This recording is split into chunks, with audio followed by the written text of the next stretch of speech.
E o Senado espera concluir a reforma da Previdência ainda em outubro. A matéria se tornou o ponto alto da agenda econômica do país neste primeiro ano do governo Bolsonaro. Nós vamos conferir agora uma reportagem especial para mostrar como o sistema de aposentadorias e benefícios sociais enfrentou mudanças a cada governo.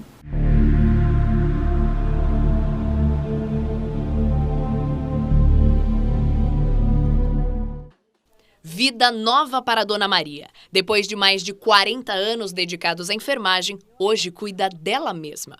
Eu faço ginástica, terça e quinta.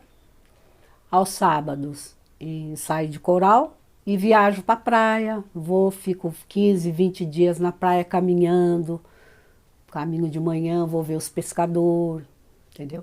Aí vou para Minas. E aqui em São Paulo, cinema. Enfim, a aposentadoria. Período da vida aguardado ansiosamente por muitos brasileiros. Mas só possível por meio de um sistema previdenciário que foi construído e modificado ao longo da história do país. O marco inicial é a Lei Eloy Chaves, de 1923, que garantiu a aposentadoria aos ferroviários com 50 anos de idade.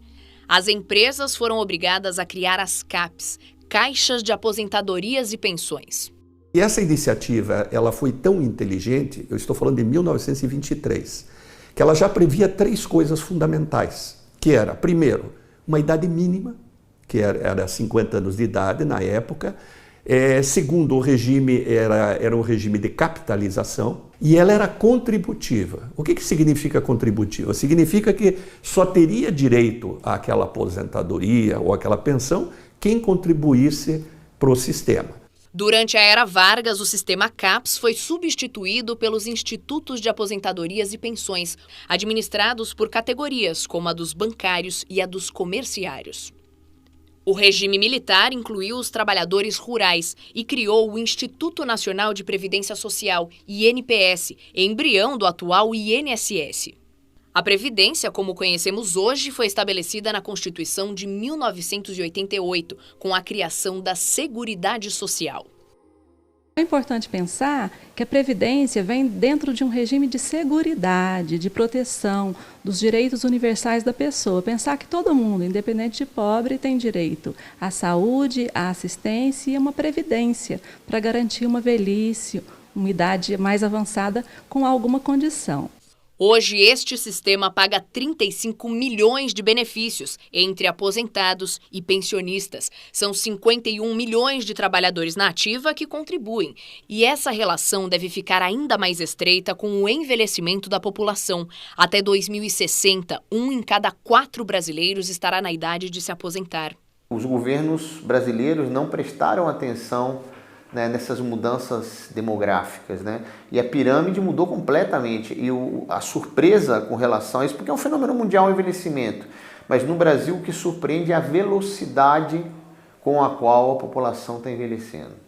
Esse regime, somado ao dos servidores públicos da União e ao dos militares, acabou gerando um rombo nas contas do governo. Mais de 290 bilhões de reais no ano passado. Desde a redemocratização, todos os presidentes perceberam que o sistema estava à beira do colapso. Collor implementou a correção monetária. Fernando Henrique Cardoso criou o fator previdenciário. Lula reduziu os benefícios dos servidores públicos. Dilma Rousseff criou a regra 85-95. A reforma de Michel Temer perdeu força com as denúncias contra o governo e travou na Câmara dos Deputados. E a atual, de Jair Bolsonaro, tramita no Senado. A iminência de novas regras levou a Lísia a antecipar o pedido de aposentadoria. Aos 58 anos de idade, ela encerrou a carreira. Discutia-se muito em como iria ser, Então, antes que houvessem grandes mudanças, aí você fala, acho que já encerrou o meu ciclo. Os ciclos se encerram e a gente tem que saber reconhecer isso, Pois é, a CCJ do Senado também aprovou a sugestão da PEC paralela que prevê a adoção por estados e municípios das regras de aposentadoria propostas para servidores federais. Uma medida que era bastante esperada por prefeitos e governadores. O texto base aprovado na comissão fixa a idade mínima para a aposentadoria no país, 65 anos para homens e 62 para mulheres. Entre os outros pontos do texto estão o tempo mínimo de contribuição para quem atua no setor privado e no setor público e fixa em 55 anos a idade mínima para policiais federais e agentes penitenciários se aposentarem. A principal alteração é a revinculação de todas as pensões por morte ao valor do salário mínimo. O relator, o senador Tasso Gereissati, fez mudanças no texto que diminuíram a previsão de economia para os cofres públicos de 933 bilhões de reais em 10 anos para 870 bilhões de reais. A CCJ deu aval ainda para a PEC paralela. O texto será usado para tentar incluir estados e municípios na reforma. Os textos seguirão para o plenário do Senado, onde serão votados em 2 turnos. Acredito que nesses termos alcançamos a missão que o Senado Federal recebeu, exercer sua obrigação de casa revisora, com atenção ao piso da pirâmide, sem se esquecer da necessidade de busca pelo equilíbrio fiscal e atuarial. Os senadores e prefeitos estão muito preocupados em relação à questão das suas reformas, então houve um amplo acordo que nós pudéssemos adiantar pelo menos por 30 dias a PEC paralela. Ela vai exatamente como está indo agora, neste momento, o texto base da PEC principal.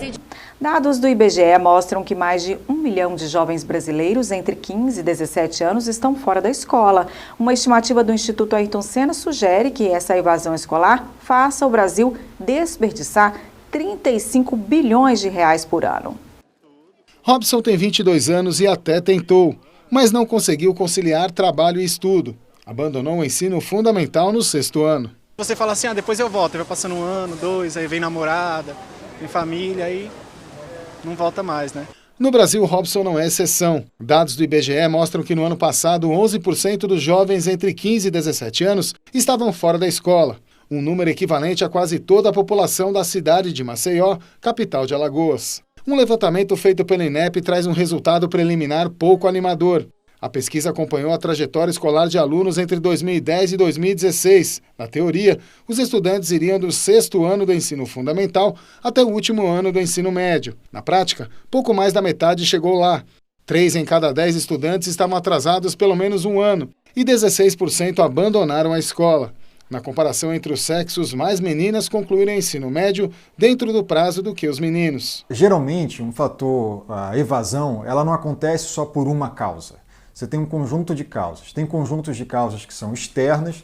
No caso dos meninos, é muito forte, a literatura acadêmica aponta com muita força que a necessidade de trabalhar, principalmente a partir dos 14, 15, 16 anos, é um fator muito forte em crianças de nível socioeconômico menor. A Constituição Federal de 1988 prevê que o Estado tem a obrigação de oferecer ensino fundamental e médio para toda a população. O Plano Nacional de Educação de 2014 estabelecia uma meta de universalizar o atendimento entre as pessoas de 15 a 17 anos até 2016. Até agora, nenhuma região brasileira alcançou esta meta. Para o presidente da GEDUCA, Associação de Jornalistas que cobre a educação, combater a evasão escolar e garantir que os alunos completem o ensino médio antes dos 18 anos é fundamental para melhorar a economia do país a longo prazo. Se você com 15 anos e não completou o ensino médio, qual é a vaga que você vai conseguir no mercado de trabalho? Você vai conseguir um bico, vai conseguir um trabalho informal. E nessa etapa é muito importante que ele continue os estudos, porque se ele não completar os estudos até os 18, 19 anos, ele vai entrar num ciclo, porque vai ser cada vez mais difícil voltar para a escola e ele vai ter sempre uma inserção ruim no mercado de trabalho e vai ficar vivendo de trabalho informal, de subemprego.